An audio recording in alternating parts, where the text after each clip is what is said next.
Hi, welcome to One Word a Day. I'm Sophia, pilot into the universe of Chinese. Let's continue unpacking some Chinese expressions describing beauty in humans, mostly in women. And today we're going to talk about 秀外慧中. Oops. Okay, let's check out the 秀外慧中. So the first thing we notice here is we have 外 and 中, which is outside and inside. And Chinese use two different adjectives to describe what you're supposed to be, look like on the outside, and what's supposed to be on the inside. And of course, in English, we will say beauty inside and outside, right? Chinese does take the extra mile to say what kind of beauty. So one is 秀. 秀 is, well, I translate as a pretty, it's matured human together. And 秀外慧中, the 慧 means wisdom. So inside is, I guess, cognitive maturity. This is physical maturity. So you have this maturity on both inside and outside. And that's considered the ideal of woman.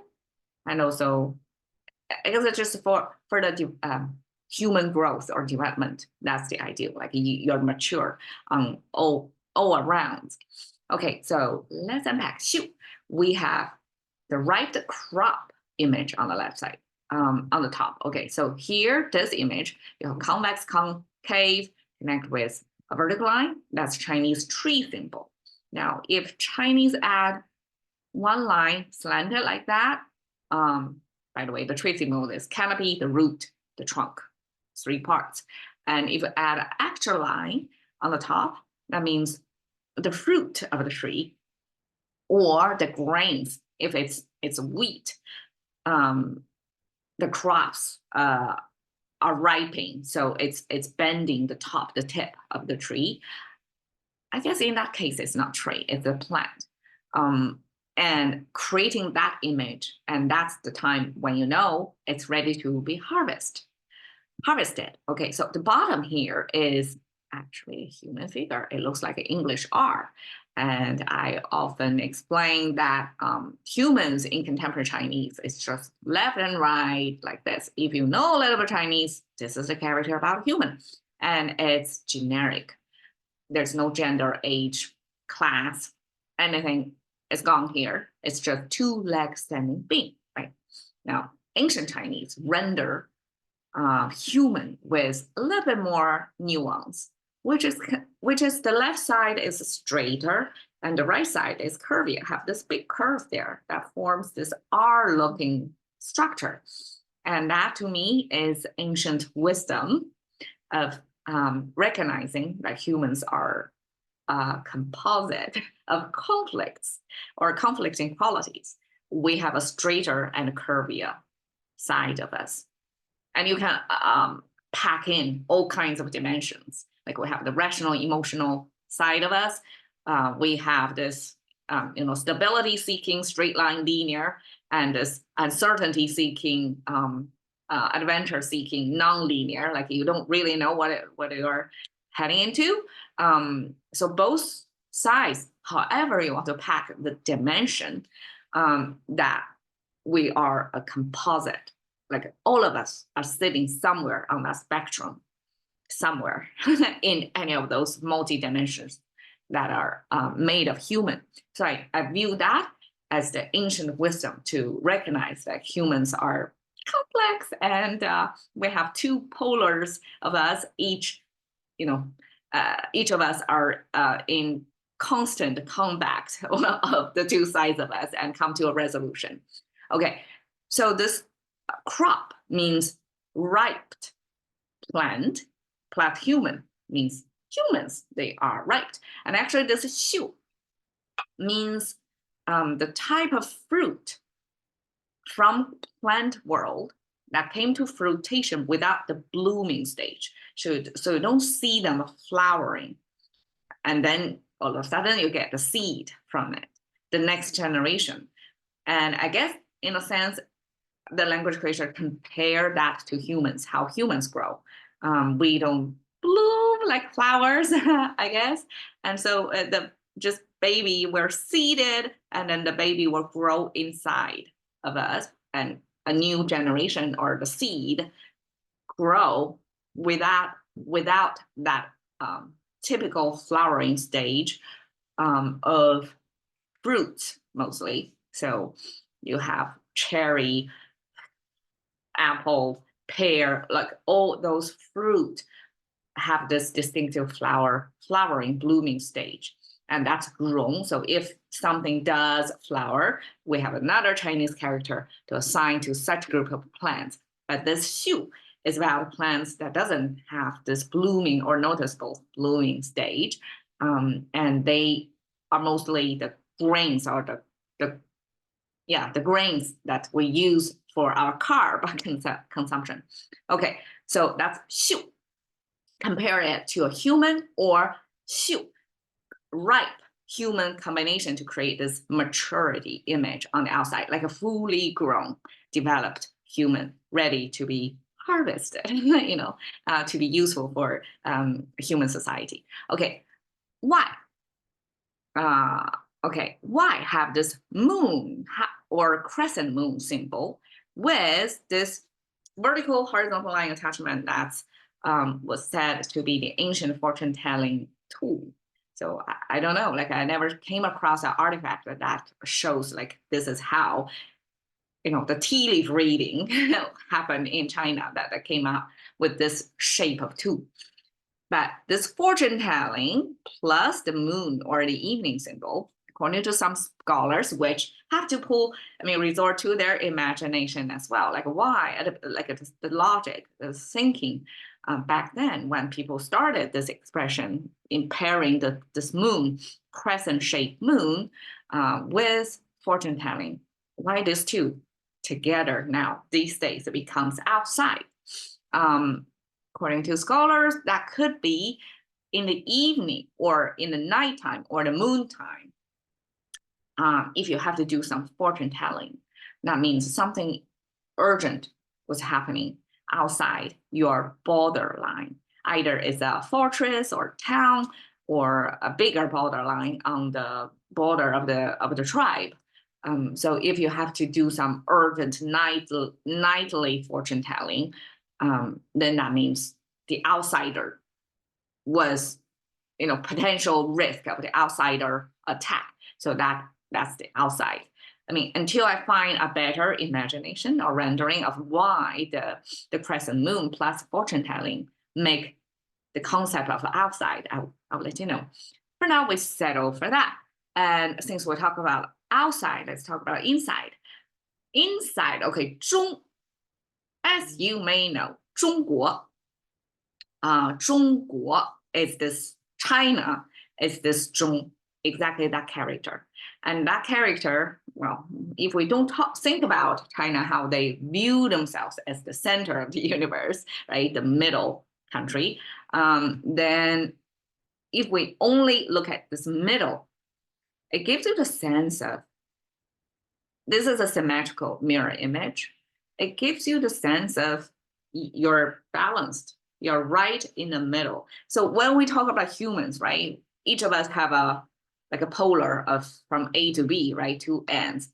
And this 中 give you this middle road option. And that's another way to interpret. But in any case, it's a space, which if in this shape, it means a mouse. This is a Chinese mouse symbol.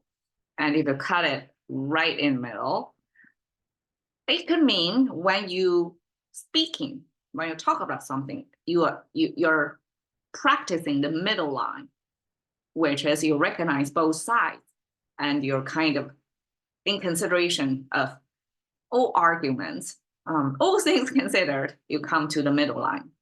And that was the type of thinking encouraged culturally, as you take a stance of kind of a balanced view. You don't tipped over or biased toward each of the sides. That may or may not be a benefit for culturally, but that's the taking the central line or the golden rule in Chinese to do everything in moderation. There's no extremes. Take out extremes, take the middle road. That as a general practice or philosophy has been consistent throughout the culture.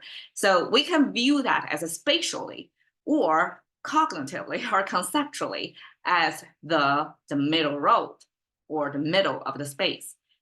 You know, in the middle of any of the dimensions, take the middle stance. So that's the inside. That's guaranteed. It's inside. You're not falling off any of the, you know, the borders. Now, hui, wise. I find I have a good, very direct explanation of what hui, how Chinese as an agrarian society would describe if you're wise. Okay, 3 parts of this character. The bottom here is the heart symbol, which is a chamber with 2 tubes, incoming, outgoing tube. And then you have the 3rd tube to power the heart organ itself. So heart symbol, just like in English, was attributed to this cognitive or emotional function of us. So when we see a heart symbol inside, because it's part of this whole picture, whole frame of a character, that means something related to our processing of things. Okay, and this, well, this looking thing, it's hard to draw, is right hand. And Chinese always use a 3 fingers, not always, for the most part, 3 fingers. And with this wrist, actually, is the extension of the middle of the finger as this, the hand symbol. Because, I mean, sometimes we draw out the 5 fingers, but most times don't bother, just 3 fingers. And so that means you're handling something, right? You're using your hand. So heart, hand, and the top of this convex shape with 1 vertical line, that's our plant symbol, right? Plant symbol is this trident looking thing, that's sun reaching, like growing upward, anti-gravity, but it's reaching toward the sun, toward the source of energy, right? That's how plant looks and simplifies. It's not just 1 stick, it has its branches. Okay, that's the as simple as possible boiled down representation of how plant will look like. And then the first horizontal line is the ground level. So you see the plant has its root below the ground level and has leaves and branches above the ground level. Now the second horizontal line is the indicator. It's comparable to today's indicator. We're using arrows pointing, right? For language creators, because they don't have video, they don't have the luxury of recording their, you know, the complex ideas. They only have a 1 2D frame. It's static 2D frame. So to point the viewer of the language tension towards something they want to emphasize, they use this extra line to show you, okay, check it out here. So here is the tip, the end of the root of the plant. So that means that's the surrounding, or that's where the plant growing from, which is the soil. So the bottom part, there's 2 horizontal lines with 1 vertical line, together means soil. And we have a plant on top of the soil. Together, it means life, because that's a plant still growing, sun facing upward, but it's rooted, it's still grounded in the soil. That means it's still alive. So we have heart, hand, 2 lives. 2 lives means, I mean, life in general, or abundance of life. That simply gives a picture of agrarian society, a tribute. What wisdom is about you know, like with your heart, you know, and through your action, how to create life, how to make new life. Either it's another new human being, or it's new plants to feed your household. So life creation, both cognitively knowing and feeling, right? And hand, you know how to handle it, how to manage it, how to make things happen, how to make things grow or be alive. That's considered wise. I like it very much. Okay, so 秀外慧中 together describe the woman, mostly women, have this quality of they are ripe or mature on the outside, they're fully grown, in their prime time, ready to be harvested or to be enjoyed. And then 慧中 have this inner quality of they know how things work. They have this golden touch, so to speak, with their hand, with their heart, to know how to make things grow and flourish. And that's considered wise. So you have 秀外慧中 as in English, it's kind of beauty. If you know better English expressions, let me know. But I find this 秀外慧中 in Chinese kind of pinned down to, in today's age, like the ideal partner, if you want to look for a woman to start a family or something like that, 秀外慧中 is the kind of a framework in Chinese culturally to show that fully grown on the outside, but also very wise, knows how to balance things, how to make things grow, have the wisdom to handle things, to learn things, to love things. And that's the type of woman you want to hang out. And when I'm searching for the face or the representation of this 秀外慧中 quality, I search on the internet, and this is a known, famous artist from America that was attributed as 秀外慧中 description, that she has talent, looks good, but also knows how to, I guess, get her life flourish and get her influence the environment positively, create her microcosmos, I guess, to as a force, right? As a force in life that have her community and all that. So that's the Chinese ideal of 秀外慧中. All right, thank you for your time with me. See you another time.